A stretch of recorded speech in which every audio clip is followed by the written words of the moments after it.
I'm here with James McLoughlin, and we're talking all about NeuroFlex and how the juniors is bringing in the testing as part of one of their pillars for the foundation. So just tell us the story behind it.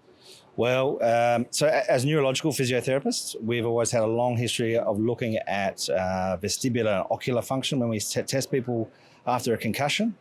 And a lot of these tests have strong evidence for informing the way we treat people after a concussion to accelerate their recovery. So there's been a growing interest. But at the same time, technology started emerging. It was probably about 2.5 years ago that I was aware of NeuroFlex and what it was able to produce.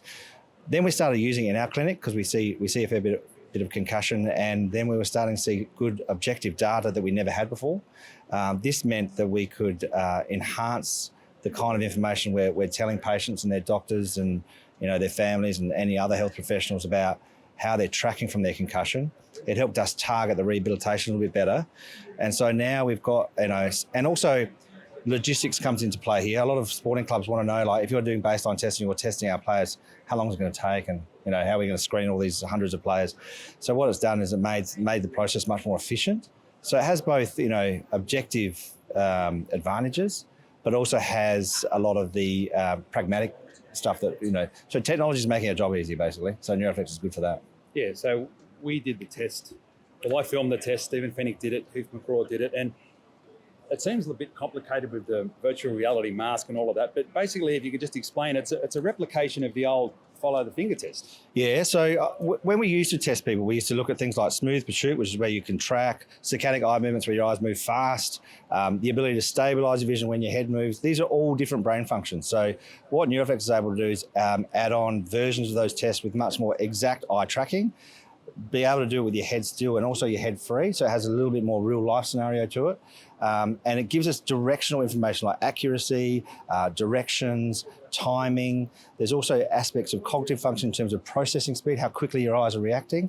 So you're getting a lot of interesting data from a lot of different brain functions within 8 or 9 minutes. You've got all that information plus the data staring at you in the face. So it's pretty important. Yeah, it is. And connection to the internet, the results can go straight up.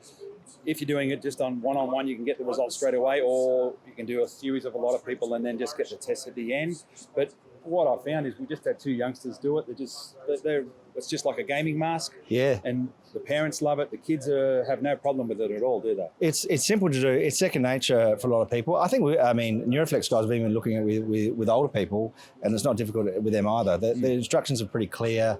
There hasn't been any glitches with the equipment as well.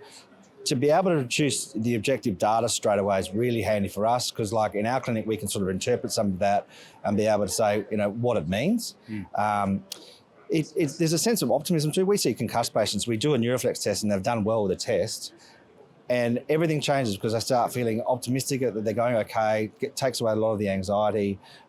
They can then focus their rehab and return to play scenarios with a lot more confidence. So it's been really nice to go back. We've even gone back to AFL clubs saying, look, so-and-so's tracking really well. Their NeuroFlex tests were normal.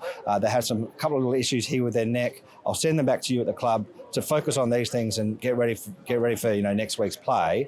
And they're really appreciative of that kind of information. Yeah, and one of the main points we'd like to stress is the problem was before that people were returning to the field before they were ready if they were still affected by the brain injury. Yep. And this is where the problem lies. Yeah, so I think what we want to do now is multimodal interventions. So where if we focus on the neck, the eyes, we focus on balance, we do sub-threshold exercises, all these things we can do while tracking the recovery with NeuroFlex and through other multimodal tests.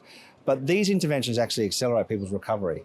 There were some researchers here from the Australian Catholic University, some physiotherapy researchers show that if we do focused rehab, focusing on eyes and the neck and the vestibular system, of which a lot of the tests are with NeuroFlex, if you present with persistent symptoms at 2 weeks, you're 3 times more likely to return to play at 8 weeks if you follow these interventions that we have in place.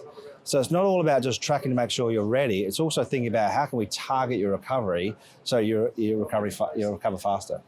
Well said, mate. Thanks for joining us on Bunnies TV. Thanks for having me. Good on you.